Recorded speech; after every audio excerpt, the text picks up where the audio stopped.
hinirang tayo ni Kristo upang mamungang totoo bilang mabubuting tao.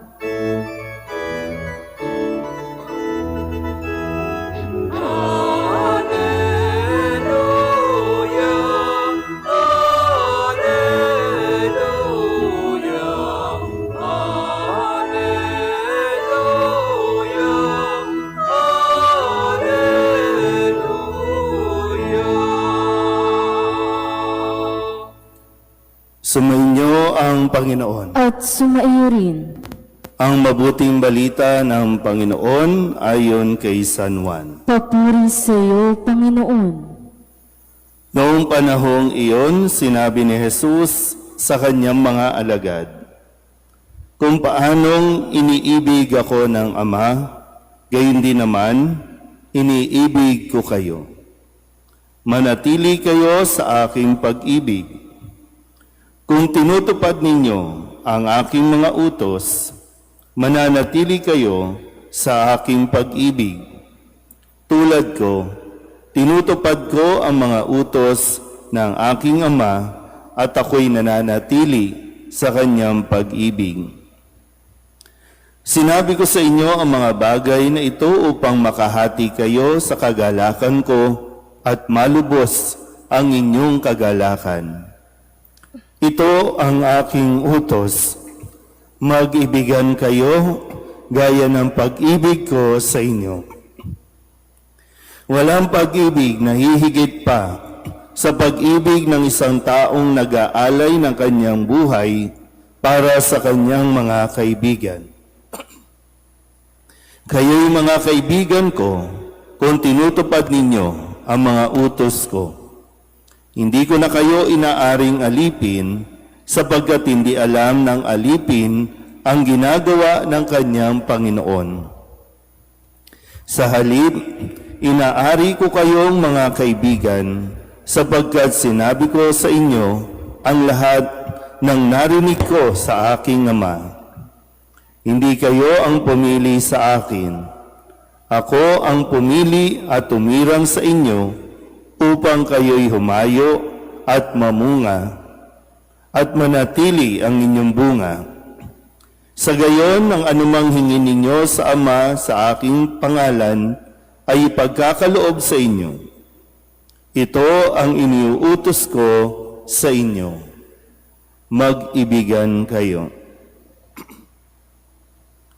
Ang mabuting balita ng Panginoon. Pinupuri ka namin, Panginoong Hesukristo. Isang magandang umaga po sa inyong lahat. Tayo po ay nasa ika-6 na linggo ng Pasko ng Pagkabuhay at ngayon po ay ginugunita natin ang kapistahan ni Apostol San Matias. Isa sa mga 12 alagad, bagamat hindi siya ang original 12, pero dahil nga sa nangyari na paghuhudas ni Judas at pagtalikod sa kanila pong Circle of Apostles, dahil sa pera ng kanyang ibenta sa Jesus at ito ay mahuli, kung kaya para makumpleto muli ang 12, pumili sila. Isa sa mga naging kasama naman na, base sa narinig nating unang pagbasa, yung proseso na kanila pong ginawa. Si Matias ay hindi na bago, kundi kasama din nila.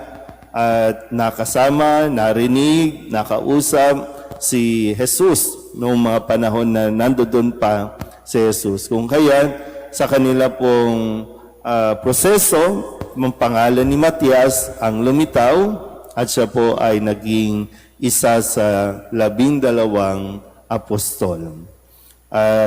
Sabi nga po sa ating ebanghelyo, magandang makita natin na ang isang apostol, ang kanya pong pinakasentro ng kanyang pagiging apostol. Na kapag sinabing apostol, yan ay isang taong maibigin.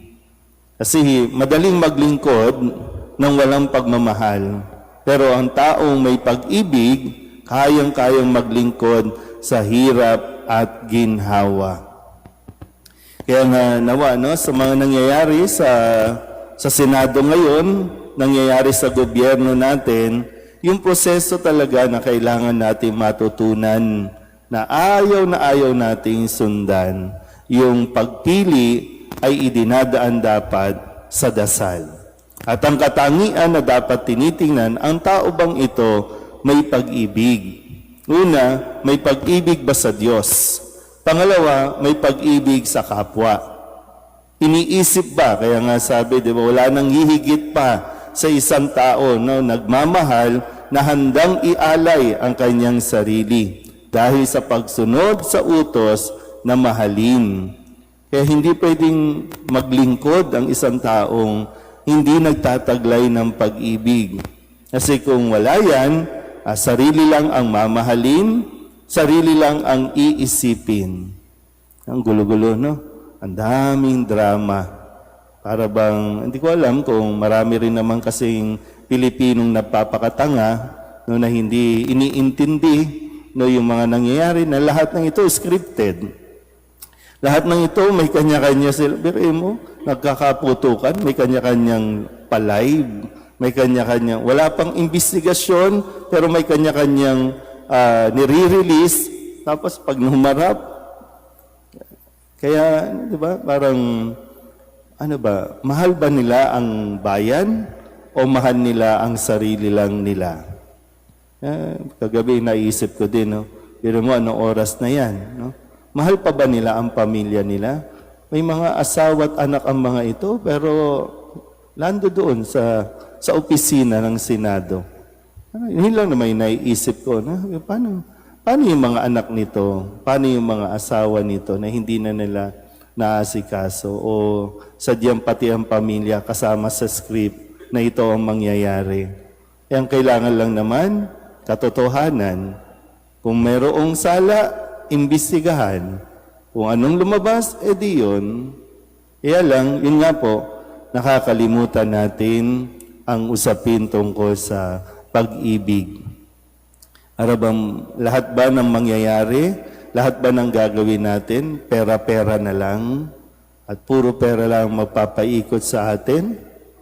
Kaya nawa, no? sa muli, no? Sa pagpili, palitan na natin lahat sa 2028, no? Sa pagpili, ngayon pa lang, ipinagdadasal na yan. Sa pagpili, pagnilayan mo na, ano ba talaga at sino ba talaga ang may katangiang tinataglay na pag-ibig. Marunong magmahal sa Diyos, marunong magmahal sa kapwa, at hindi sarili o partido lang ang minamahal. Amen?